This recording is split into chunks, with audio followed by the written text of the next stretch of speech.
Hello everyone, welcome to Dikshant's EduTech. I'm your assistant teacher Privesh sir. So today we are going to do the second part of our fourth lessons of history. That one is rural life and society. Okay, जो ये हम लोग rural life and society कर रहे थे, तो हम लोगों ने पार्ट वन में क्या देखा था कि डिफरेंट लैंड सेटलमेंट यानी कि डिफरेंट लैंड रेवेन्यू सिस्टम को देखा था। तो आज उसी लैंड रेवेन्यू सिस्टम का जो इम्पैक्ट है यानी कि जो प्रभाव यानी कि ये जो है इम्पैक्ट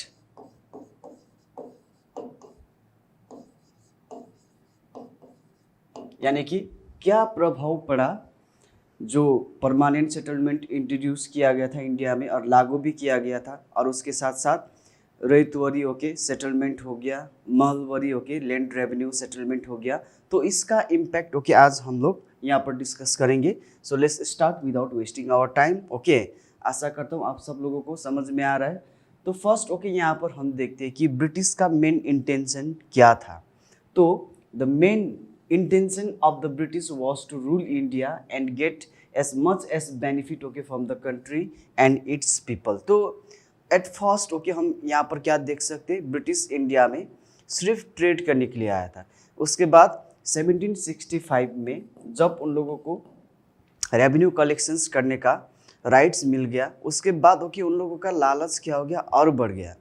तो लालच और बढ़ने के कारण अब उन लोगों का इंटेंशन टोटली क्या हो गया, चेंज हो गया। अब उन लोग का सिर्फ और सिर्फ इंटेंशंस क्या बन रहा था कि ज़्यादा से ज़्यादा इंडिया का टेरिटरी में वो लोग क्या कर सके, रूल कर सके, एंड वहाँ से ज़्यादा उन लोगों को क्या मिल जाए, रेवेन्यू मिल जाए। जितना ज़्यादा रेवेन्यू उतना ज़्यादा उन लोग के लिए फ़ायदा हो रहा था। इसीलिए वो लोग अब उन लोगों का इंटेंशन क्या हो रहा था, चेंज हो रहा था। नाउ टू रूल इंडिया, जो पहले नहीं था, पहले सिर्फ ट्रेड करने के लिए आया था। और उसके बाद एस मच एस बेनिफिट और revenue to extract from the people of India. Now उसके बाद उन लोगों ने क्या करना शुरू किया, अब हमारे इंडिया में इंडियन पीपल को उन लोगों ने क्या करना शुरू किया, कैश क्रॉप कल्टीवेशंस करने के लिए अब हमारे इंडियंस को क्या करने लगे, मनाने लगे। उसके साथ साथ फोर्स भी करने लगे, फोर्सफुली इंडियन पीपल को कैश क्रॉप ग्रो करने के लिए वो लोग कहने लगे। सो अब कैश क्रॉप ग्रो करने के लिए यानी कि कल्टीवेट करने के लिए क्या चाहिए, रिक्वायर्ड क्यों वो लोग क्या कर रहे थे कि इंडियंस को क्यों वो लोग इंस्पायर कर रहे थे और इनकरेज कर रहे थे कैश क्रॉप क्या करने के लिए, कल्टीवेशंस करने के लिए, क्योंकि उन लोगों को क्या चाहिए था, मोर रॉ मटेरियल। क्योंकि किसके कारण से, इंडस्ट्रियल रेवोल्यूशंस के कारण से। कहाँ पर, इंग्लैंड में। तो उसी दौरान इंग्लैंड में इंडस्ट्रियल रेवोल्यूशंस के कारण बहुत सारा इंडस्ट्री बन रहा था इंग्लैंड में। तो बहुत सारा इंडस्ट्री को फिट करवाने के लिए यानी क्योंकि इंडस्ट्री में अब सामान बनने के लिए क्या चाहिए, रॉ मटेरियल चाहिए।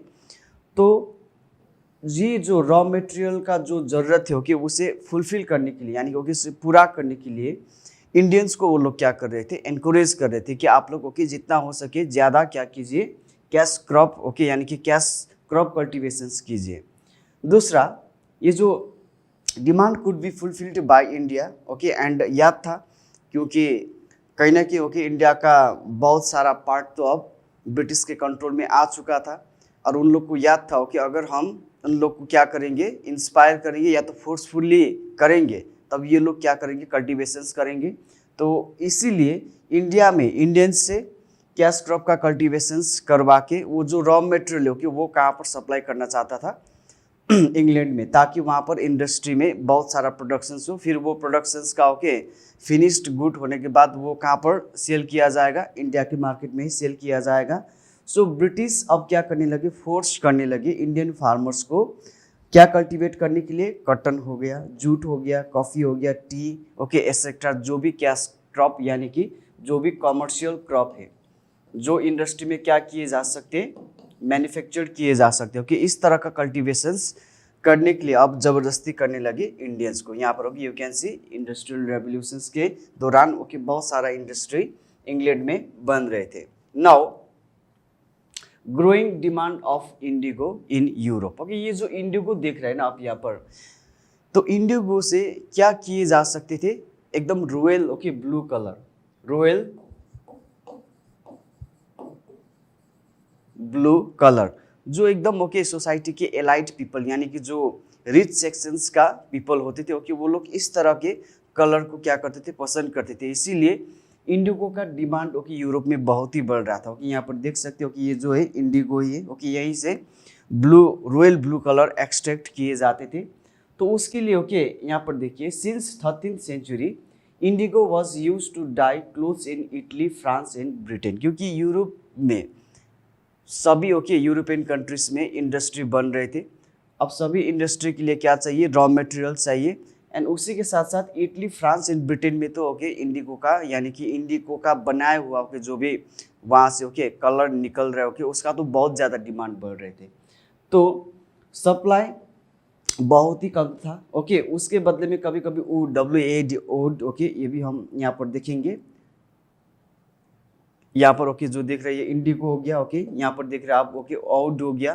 तो इसका ये औड हो गया ओके, जो मैंने बाद में देखा ओके वो आप लोगों का इंडिगो है। तो इसका भी इस्तेमाल करते थे ओके। एंड इसका इस्तेमाल करके ओड का इस्तेमाल करके blue and violet colour okay वो लोग एक्सट्रैक्ट करते थे, लेकिन इसका सप्लाई बहुत ही कम था। एंड वो ज़्यादातर कहाँ से हो रहा था, अमेरिका से हो रहा था और वेस्ट इंडीज से हो रहा था। लेकिन बाद में जाकर ओके ये क्या हो गया, वहाँ से सप्लाई होना बंद हो गया। अब जब सप्लाई होना बंद हुआ है तब तो फैक्ट्री यानी कि इंडस्ट्री काम नहीं कर पाएंगे। इसके कारण भी ओके इंडिया में इंडियंस को क्या कर रहा था, ब्रिटिश फोर्स कर रहा था इंडिगो कल्टीवेशंस करने के लिए। अब इंडिया में ओके इंडिया का जो क्लाइमेटिक कंडीशंस, यहाँ का जो ओके लैंड है, उसमें इंडिगो जो ग्रो हो रहा था वो एकदम ओके एकदम फाइन क्वालिटी का ओके यानी कि बहुत ही बेहतरीन ओके इंडिगो यहाँ पर प्रोड्यूस्ड होता था। इसीलिए ओके उन लोगों ने इंडियंस को क्या किया, फोर्स्ड किया क्या करने के लिए, इंडिगो कल्टीवेशंस करने के लिए। एंड इंडियन इंडिगो का फिर ओके डिमांड भी बहुत ही बढ़ने लगे। कहाँ पर, इटली, फ्रांस एंड ब्रिटेन में, क्योंकि वहाँ से जो कलर एक्सट्रैक्ट हो रहा था ना, तो वो वहाँ के लोग ओके बहुत ही पसंद कर रहे थे।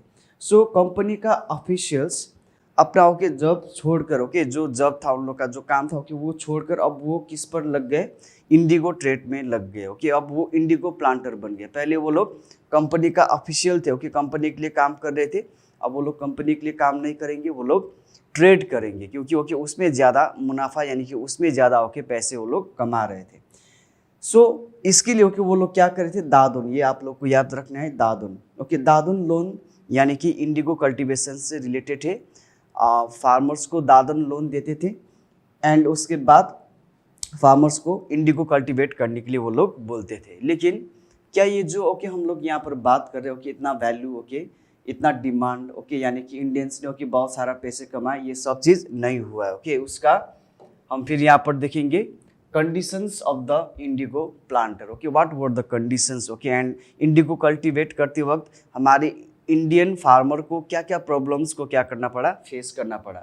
सो फार्मर्स को बेसिकली क्या प्रोवाइड किया गया, लोन, जिसको हम कहते हैं दादुन okay. Dadan is a indigo cultivation loan. उसके बाद उन लोगों ने ओके क्या करना शुरू किया, ज़बरदस्ती करना शुरू किया ओके। तुमने हमसे क्या लिया है, दादुन लोन लिया है, मुझसे लोन लिया है, तो तुम्हें क्या कल्टीवेट करना होगा, इंडिगो कल्टीवेट करना होगा। इस तरह से ओके ब्रिटिश अब ज़बरदस्ती करने लगे। उसके बाद यहाँ पर जो लोन दे रहे थे ओके, उसका जो रेट था वो बहुत ही क्या था, बहुत ही ज़्यादा हाई था। जो लोन दे रहे ओके उसका जो इंटरेस्ट है वो बहुत ही हाई होने के कारण धीरे धीरे अब फार्मर डेथ ओके यानी कि कर्ज में ओके वो लोग क्या हो रहे थे, डूब रहे थे।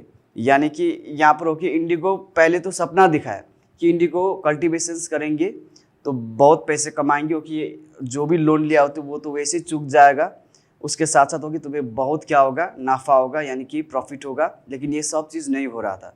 जो लोन दे रहे थे ओके उसका इंटरेस्ट बहुत ही हाई था, और उसके बावजूद भी जिसने लोन दिया, सपोज मान लीजिए ओके आपने मुझसे लोन ले लिया, उसके बाद आप लोग इंडिगो कल्टीवेशंस करेंगे, लेकिन ओके वो जो इंडिगो है ओके वो सिर्फ आप मुझे ही बेचेंगे, क्योंकि आपको लोन किसने दिया है, मैंने दिया है। तो इस तरह का कंडीशंस ओके ब्रिटिश ने रखा।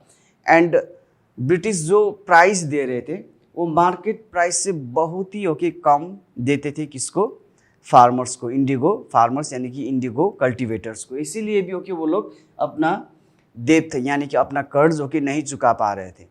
सो now influential people, government laws, zamindar, okay, जो इन्फ्लुएंशियल, ओके, जो पीपल होते, जो ओके बड़े पीपल होते, बड़े लोग होते, एंड ओके जो गवर्नमेंट का कानून हो गया, जमींदार हो गया, मनी लेंडर हो गया, ये सब किसके फेवर में थी? ओके इंडिगो प्लांटर, यानी क्योंकि जो ब्रिटिश आए थे वहाँ से इंडिगो प्लांटर बन के उन लोग के फेवर में थी, उन्हीं लोग को क्या कर रहे थे? सपोर्ट कर रहे थे, ना कि इंडियन फार्मर्स को, यानी कि इंडियन कल्टीवेटर को के वो लोग सपोर्ट नहीं कर रहे थे। ओके अगर कोई इतना ओके उन लोगों को परेशान कर रहा है, इतना उन लोग को सता रहा है, इतना ओके टर्चर कर रहा है, ह्यूमिलेट कर रहा है, उसके बावजूद लोग कहाँ पर जाएंगे? कानून के पास जाएंगे ना। तो कानून भी किसको सपोर्ट कर रहे थे?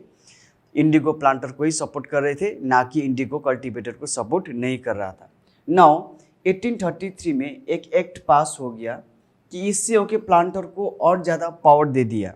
ये पावर दे दिया कि ब्रिटिश गवर्नमेंट ने कि अगर कोई इंडिगो ग्रो नहीं करना चाहते ओके तो उसके साथ ओके ब्रिटिश इंडिगो प्लांटर कुछ भी कर सकते, उसे ओके अपने ज़मीन से हटा सकते, उसे वहाँ से भगा सकते। तो इस तरह का ओके कानून बनकर इंडिगो प्लांटर को और ज़्यादा पावर दे दिया। यहाँ पर देख रहे हो कि इंडिगो के इस तरह से किए जाते थे। तो यहाँ पर ओके बहुत सारे फार्मर इस तरह से काम कर रहे हैं, क्या करने के लिए? कमाने के लिए। ओके क्योंकि उन लोग को पहले सपना दिखाया कि इंडिगो कल्टीवेशंस करेंगे तो बहुत पैसे बना सकते, लेकिन नंबर 1 तो जो लोन दे रहा था दादुन उसका ही रेट ऑफ इंटरेस्ट बहुत हाई था। नंबर 2 उन लोगों को मार्केट में सेल करने नहीं दे रहे थे। ओके उसे सिर्फ और सिर्फ किसको सेल करना है? इंडिगो प्लांटर को ही सेल करना है। और तीसरा चीज़ ओके प्राइस जो था ओके वो बहुत ही कम दे रहे थे। अब वहाँ वो लोगों के कैसे अपना लोन चुकाएंगे, कैसे ओके इतना हाई रेट ऑफ इंटरेस्ट क्या करेंगे? पे करेंगे। तो उसका नतीजा तो क्या होना था? ओके रिवोल्ट ही होना था।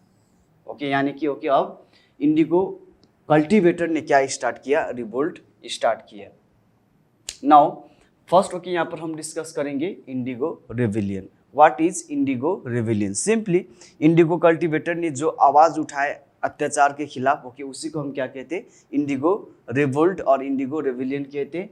सो इंडिगो ये जो रिवोल्ट है okay it's a indigo cultivator movement और peasant movement that took place in the colonial period by the indigo farmers against the indigo planter। Okay यहाँ पर आप लोग कंफ्यूज नहीं होना है। ओके यहाँ पर कि इंडिगो प्लांटर जो ओके लोग आए थे ट्रेड करने के लिए ब्रिटेन से, वो हो गया ओके जो दादन लोन दे रहे हैं। एंड इंडिगो कल्टीवेटर यानी कि फार्मर वो हो गया ओके जो क्या है? ओके इंडिगो का किसान, ओके उसे हम इंडिगो फार्मर यहाँ पर कह रहे हैं। तो इंडिगो फार्मर ने इंडिगो प्लांटर के खिलाफ जो रिवोल्ट किया, मूवमेंट किया, उसी को हम क्या कहते हैं? इंडिगो रिविलियन कहते हैं। एंड इंडिगो रिविलियन को कॉमनली ओके इसे क्या भी कहते हैं? नील ओके विद्रोह। ओके यानी कि नील का मतलब you know that okay blue colour का हो गया। आई टोल्ड यू डैट कि यहाँ से बहुत ही अच्छा ओके फाइन क्वालिटी का ओके फाइन ओके क्वालिटी का रॉयल ब्लू कलर क्या किए जा सकते थे? ओके एक्सट्रैक्ट किए जाते थे ओके इस प्लांट के through.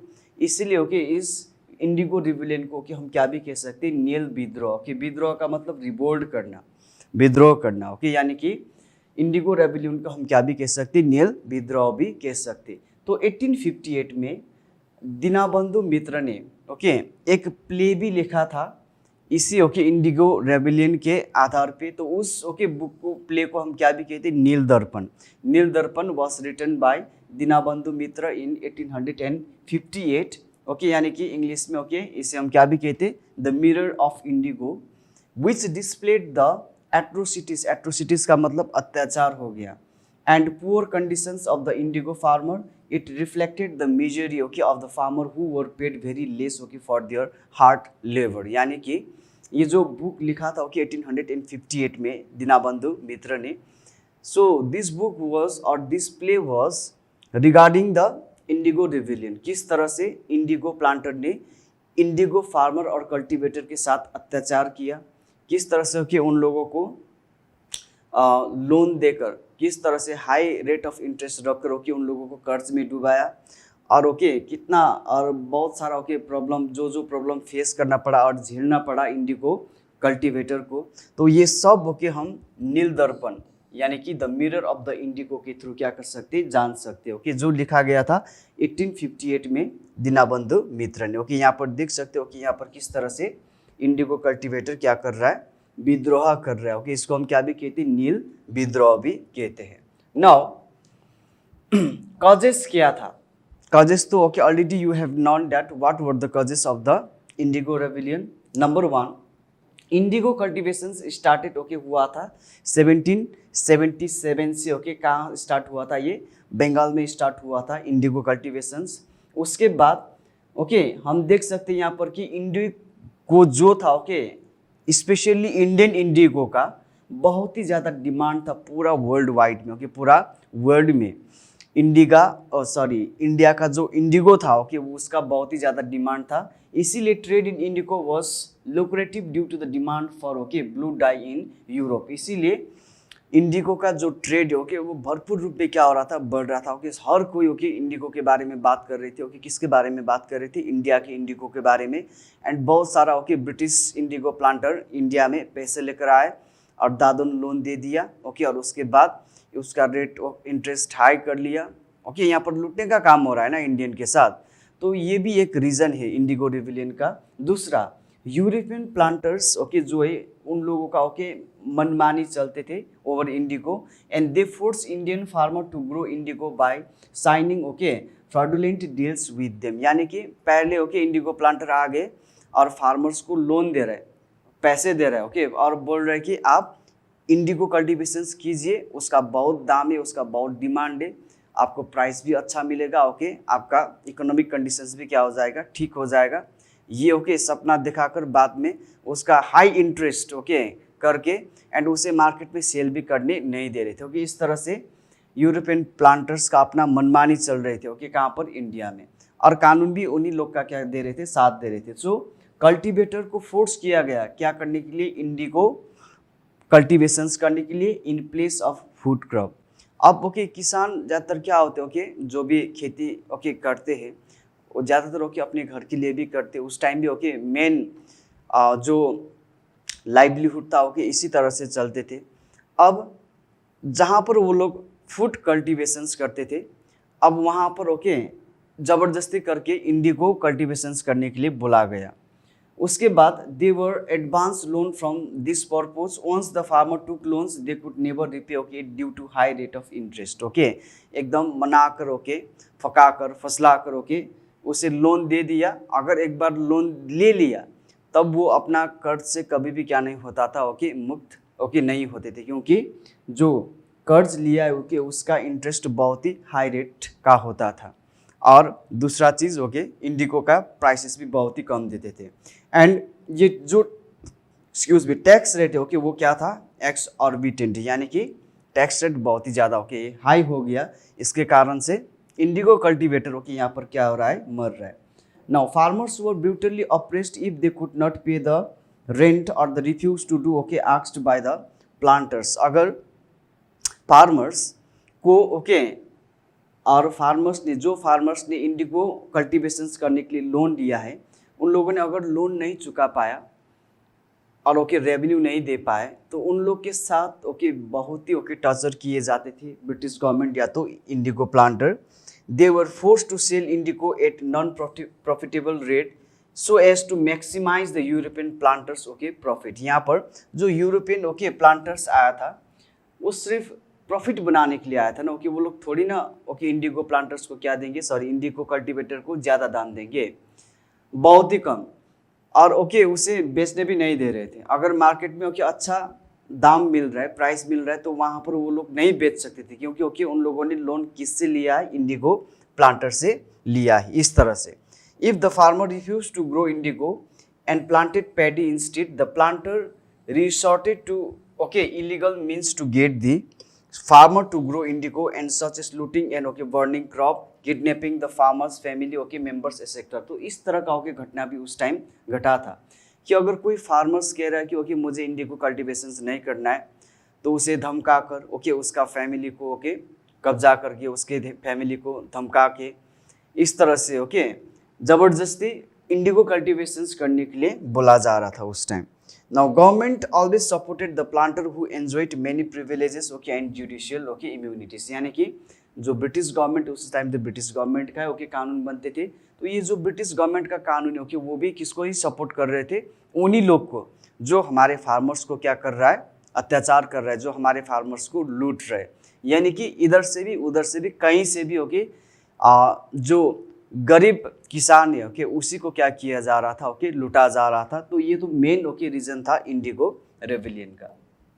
Now spread of revolt okay कहाँ कहाँ पर ये स्प्रेड हुआ है। तो इंडिगो जो रिवोल्ट है ओके ये पहले कहाँ से स्टार्ट हुआ था, बंगाल का नदिया डिस्ट्रिक्ट से स्टार्ट हुआ था। जब उन लोगों ने इंडिगो ग्रो करना क्या कर दिया, मना कर दिया। उसके बाद उन लोगों ने पुलिसमैन को कि ओके पुलिस वालों को भी ओके अटैक किया। And planters in response to this okay increase the rent and evicted the farmers okay which led to okay more agitations okay. जब विद्रोह करना शुरू किया फार्मर्स ने तो प्लांटर ने और ओके क्या बढ़ा दिया, रेट बढ़ा दिया, इंटरेस्ट बढ़ा दिया। इसके साथ साथ ओके और अत्याचार करने लगे। ओके जब अत्याचार करने लगे तो इसके खिलाफ ओके फार्मर्स और ज़्यादा क्या करने लगे, विद्रोह करने लगे। तो 1860 में फार्मर्स ओके बरसात डिविजन्स में ओके नदिया में एंड पाबना में वो लोग स्ट्राइक करने लगे। क्या करने के लिए, इंडिगो कल्टिवेशन ना करने के लिए। एंड ये स्ट्राइक जो था ओके धीरे धीरे अदर पार्ट ऑफ बंगाल में भी क्या होने लगा, फैलने लगा। ओके उस time farmers led by Biswas brother यानी कि okay Nadia, Rafiq Mandal of Malda okay, Kader Molla of पाबना। तो ये लीडर्स थे कि ओके उन लोगों ने इंडिगो कल्टिवेटर्स को बोला कि ओके अत्याचार के खिलाफ हमें क्या करना होगा, आवाज़ उठाना होगा। Now revolt also received support from many जमींदार नोटेबली यहाँ पर राम रतन मलिक ओके ऑफ नारियल ओके। ऐसे नहीं कि सब ओके जमींदार उन लोगों को अत्याचार कर रहे थे, बहुत सारे ऐसे जमींदार भी था कि ओके वो लोग इंडिगो कल्टिवेटर को सपोर्ट करना चाहते थे ओके, वो लोग सपोर्ट कर रहे थे। फाइनली ओके रिवोल्ट सप्रेस किया गया एंड बहुत सारे फार्मर को बहुत ही कड़ी ओके सजाई भी दिया गया, मार दिया गया okay by the government and some okay of the zamindar. So revolt was backed by the Bengali okay intelligentsia, Muslims and the missionaries. The whole of the rural populations okay supported the revolt। यहाँ पर okay जितना भी missionaries था, Muslims okay, Bengal intelligence यानी क्योंकि जो भी intellectuals था ओके उन लोगों ने सभी ने ओके किसको सपोर्ट किया, इंडिगो कल्टिवेटर को सपोर्ट किया। क्योंकि जो भी हो रहा था वो इंडिगो कल्टिवेटर के साथ ओके नाइंसाफी हो रहे थे। Finally the press also supported the revolt and played it's part in portraying the plight of the farmer and okay fighting okay for their cause। उसके साथ साथ उस टाइम का प्रेस ओके जो भी पेपर बन रहे थे ओके उसके थ्रू लोगों में क्या पहुंचना चाहिए, आवाज़ पहुंचना चाहिए और ये जो भी इंफॉर्मेशन है ओके वो पहुंचना चाहिए ओके। वो प्रेस ने भी मदद किया। इस तरह से इंडिगो जो रेविलियन था ओके वो पूरा भारत में ही क्या हो गया, फैल गए। Now significance of Indigo rebellion यहाँ पर देख सकते इंडिगो रेविलियन के कारण ओके यहाँ पर कॉलोनियल गवर्नमेंट को ओके थोड़ा सोचना पड़ा। क्योंकि ओके ये जो रेविलियन था ओके बहुत ही बढ़ रहे थे, सभी लोग इसे सपोर्ट कर रहे थे। Owing to Indigo rebellion, government began okay planning various policies towards the upliftment of peasant, which marked the beginning of a new directions and approach towards the welfare of peasant। इसके बाद ही Indigo rebellion के कारण ही British government अब थोड़ा सोचने लगी कि okay हमें कुछ करना होगा, क्या करने के लिए, फार्मर्स के लिए भी ओके, जो गरीब किसान है ओके उन लोग के लिए भी कुछ कानून बनना चाहिए ओके ताकि इस तरह का रेविलियन ना हो। तो 1860 में government okay had to set up indigo commissions। These commissions looked after the hardship faced by the indigo farmers and helped them provide considerable okay relief। उसके बाद 1860 में गवर्नमेंट ने एक इंडिगो कमीशन रखा एंड जो परेशान यानी कि जो प्रॉब्लम ओके और जो भी समस्या था इंडिगो कल्टीवेटर का उसे सॉल्व करने का कोशिश भी किया गया।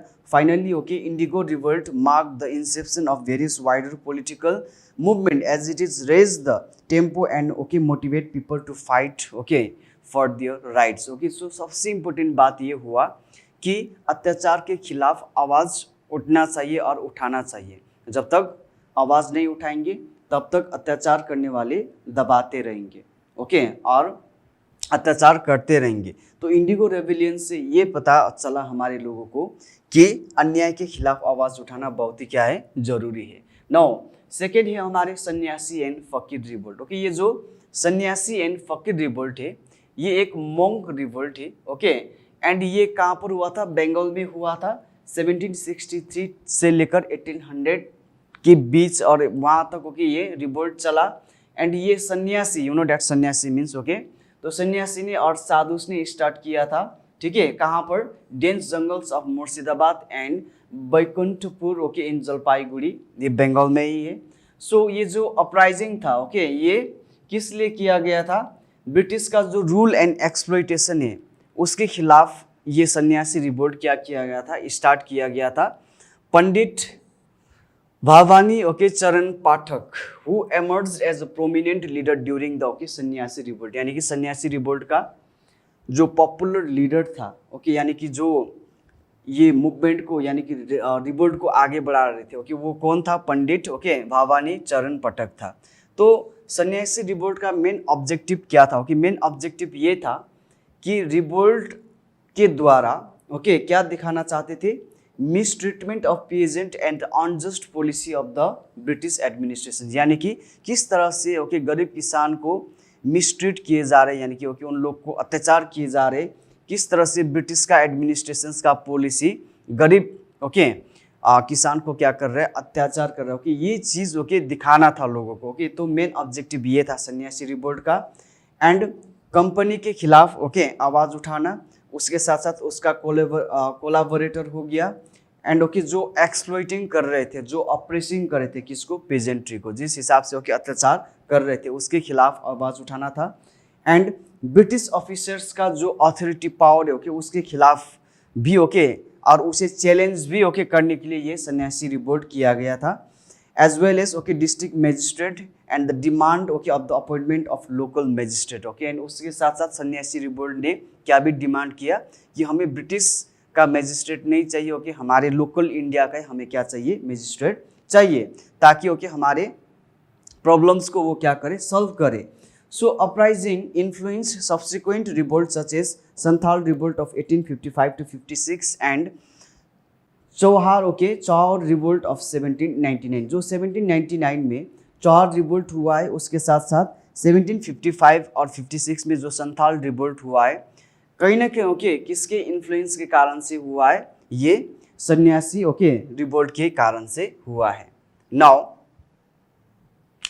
इंपोर्टेंस ऑफ सन्यासी रेवलियन, तो यहाँ पर देखिए, यहाँ पर क्या देख सकते, ब्रिटिश ईस्ट इंडिया कंपनी को ही ब्लेम ठहरा दिया गया ओके। ये जो बंगाल में फेमिन हुआ था, जो हम लोगों ने ओके लास्ट क्लास में किया था, बंगाल फेमिन, क्योंकि ब्रिटिश ईस्ट इंडिया कंपनी का एडमिनिस्ट्रेशन अच्छा ना होने के कारण ही ओके बंगाल में फेमिन आया है ओके। ये बात सन्यासी रिवोल्ट यानी कि ओके जो भी रेवलियंस थे ओके उन लोगों ने बताने की कोशिश की है।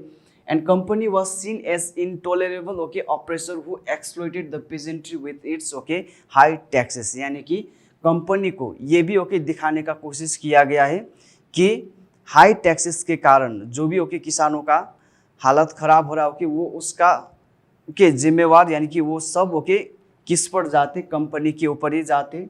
And peasant took even arms against the company and its collaborator to seek relief okay for their grievances okay। grievances means उन लोगों का जो भी ओके पीड़ा, यानी कि जो भी दुख था ओके उसे क्या करने के लिए, उसका निवारण करने के लिए इवन ओके ये लोग, यानी कि वो लोग हथियार उठाने के लिए भी रेडी था ओके ब्रिटिश के खिलाफ। लेकिन ओके ये सन्यासी रिवोल्ट फेल हो गया। उसका मेन रीज़न ये था, प्राइमरी रीज़न ये था कि Sanyasi revolt was the caste discrimination okay in society which led to okay internal classes, यानी कि हमारे इंडियन सोसाइटी में जो कास्ट ओके जो जात पात को लेकर जो भेदभाव ओके चलता था उसके कारण से यूनिटी नहीं हो पाए, इसीलिए ओके सन्यासी रिवोल्ट फेल्ड हो गया। भावानी ओके चरण पाठक जो ओके रिवोल्ट का मेन एक ओके वो था, roots okay in the caste system where upper caste supported the status quo, in contrast there were conflict among lower caste based on religious identity okay and political power। यहाँ पर actually okay upper caste lower caste ये सब छोड़कर okay हमारे Indians को एक साथ होकर ब्रिटिश के खिलाफ लड़ना था, लेकिन हमारे ओके इंडियन ही क्या करने लगे, लड़ने लगे okay upper caste and lower caste के बीच ओके क्या हो गया, पॉलिटिकल पावर के लिए या तो रिलीजियस आइडेंटिटी के लिए ओके वही लोग झगड़ने लगे। तो इसी का फायदा उठाकर ब्रिटिश ने इस मूवमेंट को क्या कर दिया, सप्रेस कर दिया। Finally higher caste wanted to preserve their privilege and dominance okay over the non Hindus okay. यही यू नो डैट हमारे ओके एंशिएंट टाइम में या तो अर्लियर टाइम में सोसाइटी में जात पात को लेकर ओके बहुत ऐसे चलते थे। इसी का फायदा उठाकर तो ब्रिटिशों के हमारे इंडिया में क्या कर रहे थे, अत्याचार कर रहे थे। नाउ फराजी मूवमेंट, फराजी मूवमेंट स्टार्ट किया गया था ओके हाजी सारियातुल्लाह ने ओके कब 1819 में। तो ये फराजी ओके एक क्या है, ये फर्ज ओके, ये जो फर्ज वर्ड है ओके उसी से लिया गया है, यानी कि फर्ज यू नो दैट ड्यूटी, फर्ज means duty okay, and फराजी movement okay इसी से रिलेट करते कि व्हाट इज योर ड्यूटी।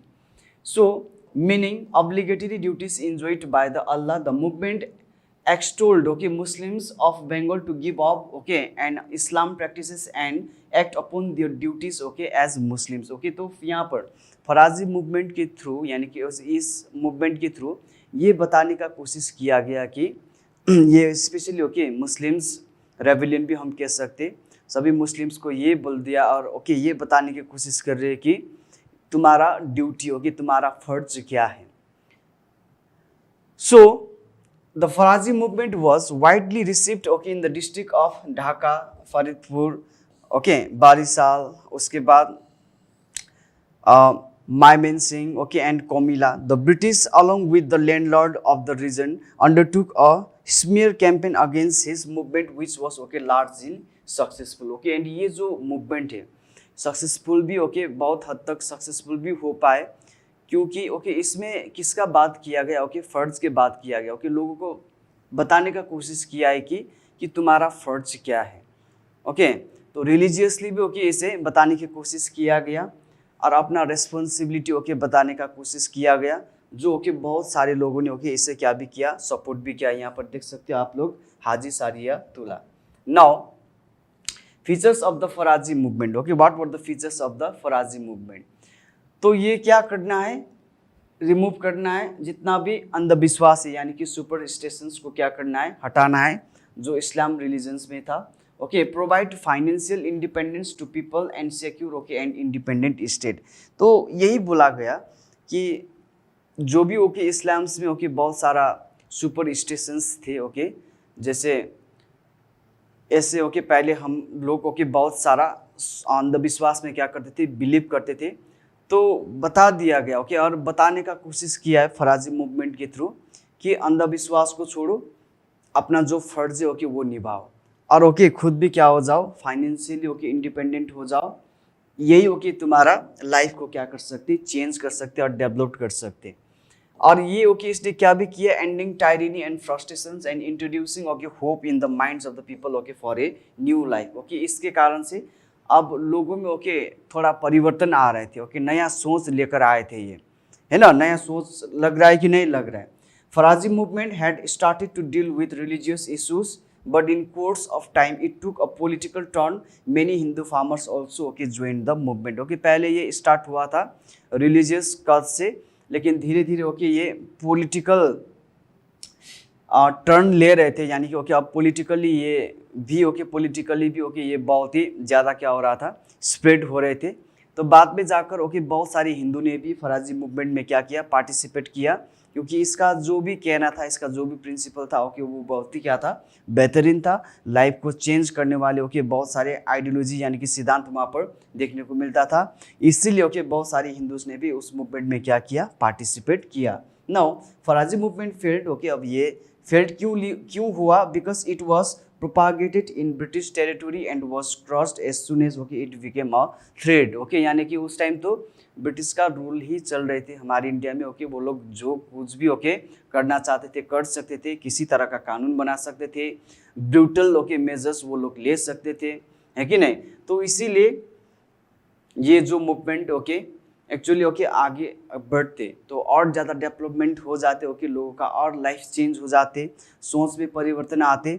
लेकिन ब्रिटिश ने ओके इसे स्प्रेड होने से पहले इसे क्या कर दिया, ख़त्म कर दिया। Now Wahhabi movement, Wahhabi movement okay ये है रिवाइवलिस्ट ओके मूवमेंट हो गया, एंड ये इनिशिएट किया गया, स्टार्ट किया गया ओके वेस्टर्नाइजेशन के खिलाफ जो एकदम बढ़ रहे थे, यानी कि ओके जो हमारे कल्चर है, जो हमारे ट्रेडिशन से अब उसे ओके क्या कर रहा था, वेस्टर्नाइजेशन ओके ख़त्म कर रहे थे। ब्रिटिश यही चाहते थे, जितना ज़्यादा वेस्टर्नाइजेशन ओके बढ़ गए उतना ज़्यादा हो कि इंडिया का ट्रेडिशंस ख़त्म हो जाएगा, उतना ज़्यादा हो कि वो किसका गुलाम होता जाएगा, ब्रिटिश का गुलाम होता जाएगा। तो ओके इसके खिलाफ ओके ये वहाबी मूवमेंट स्टार्ट किया गया था। एंड ये स्टार्ट किया था सैयद ओके अहमद बरलवी ने as the Wahhabi movement okay leader वो है। तो ऑब्जेक्टिव क्या था, वहाबी मूवमेंट जो है ओके ये मूवमेंट किया गया था मॉडर्नाइजेशंस ओके ओवर द इस्लाम्स, यानी कि अब लोग अपना धर्म ओके अपना ट्रेडिशंस अपना कल्चर ओके छोड़कर वेस्टर्नाइजेशंस यानी कि वेस्टर्न ओके सब चीज़ क्या कर रहे थे, सीख रहे थे। इस तरह से तो क्या हो जाएगा, एक दिन टोटली वो ब्रिटिश के चुंगल यानी कि ओके कंट्रोल में क्या हो जाएगा, फंस जाएगा। तो इसे रोकना था, इसीलिए कि वहाबी मूवमेंट स्टार्ट किया गया सैयद अहमद बरलवी ने। एंड इसे क्या करने के लिए, past harmony among the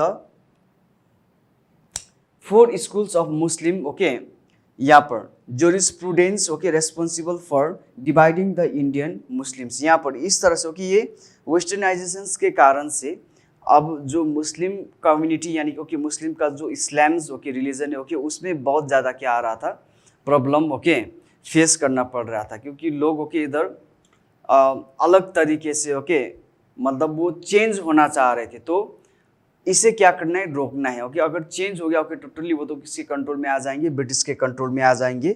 so finally individuals should make Islam's the understanding rather than imposing the religion over them okay mindlessly and blindly okay. And इस मूवमेंट के और रिवोल्ट के द्वारा ये भी बताने का ओके कोशिश किया गया कि रिलीजन्स का जो अच्छा चीज़ है ओके उसे एक्सेप्ट करना है। बहुत सारे लोग रिलीजन्स का सुपरस्टिशंस के कारण भी क्या कर रहे थे, छोड़ रहे थे। तो छोड़ना नहीं है, उसी को क्या करना है, मानना है, लेकिन उसमें जो अच्छा चीज़ है ओके उसे क्या कर लेना है, मान लेना है। So finally okay Wahabi movement का सप्रेशंस किस तरह किया गया, देखो Wahabi movement became one of the major reason that ignited the revolt of 1857 among Muslims. Movement was responsible for spreading anti-British sentiment that became a symbol of potential danger for the British rulers of India. As a result, this danger, the British government launched a multi-pronged attack on the movement in the 1860s. They started military operations. Along with this, certain court cases were filed against the supporter of the Wahhabi revolt, also known as Wahhabis, okay, in India. तो ये जो movement था actually पहले okay religious cause से start हुआ था, लेकिन बाद में जाकर ये पॉलिटिकल टर्न ले रहे थे ओके। कहीं ना कहीं ये ब्रिटिश गवर्नमेंट को भी असर पड़ रहे थे, इसीलिए ये ओके ना स्प्रेड हो ओके, ये स्प्रेड ना हो यानी कि ओके ये पूरे ओके भारत में ना फैले। तो इसके लिए ओके ब्रिटिश ने पहले सख्त से सख्त कदम उठाकर ओके वहाबी मूवमेंट को क्या कर दिया, सप्रेस कर दिया, ताकि ओके लोगों को पता ना चले कि what is Wahabi movement and what is the main objective of the Wahhabi movement. उसके बाद फ्रॉम 1863 से लेकर 65 में there were several episodes where Wahabis were arrested for supporting the movement, important being the Ambala trial in 1864 and the Patna trial okay 1864. However, because of many close encounter and strict actions, the movement completely lost its vitality okay after 1870s okay। यहाँ पर British ने हर time हर कदम okay उन लोगों का यही प्रयास रहा है कि जितना हो सके कि ओके ये वहाबी मूवमेंट क्या हो जाए, खत्म हो जाए, यानी कि सप्रेस्ड हो जाए। समझ में आ रहा है ना। तो ये जो Wahhabi movement actually okay start हुआ था रिलीजियस कॉज से ओके, यानी कि किस तरह से इस्लाम को क्या किए जा सकते, सेव किए जा सकते, किस तरह से लोगों को रोक सकते ओके। जिस तरह से लोग क्या हो रहा था, चेंज हो रहा था, लेकिन धीरे धीरे ओके अब ब्रिटिश को लगने लगा कि ओके ये तो किसके खिलाफ जा रहा है, हमारे खिलाफ जा रहा है ओके, हमारे जो भी बनाया हुआ प्लान के खिलाफ जा रहे हैं। इसीलिए ओके उन लोगों ने वहाबी मूवमेंट को यहीं पर क्या कर देते, सप्रेस कर देते। तो इसी के साथ साथ ओके ये जो हमारे लेसन से 4th लेसन्स यहीं पर कंप्लीट भी हो जाते। तो इसी तरह से फिर से मिलेंगे आप लोग के साथ नेक्स्ट क्लास में, तब तक के लिए अच्छे से पढ़िए। Have a nice time.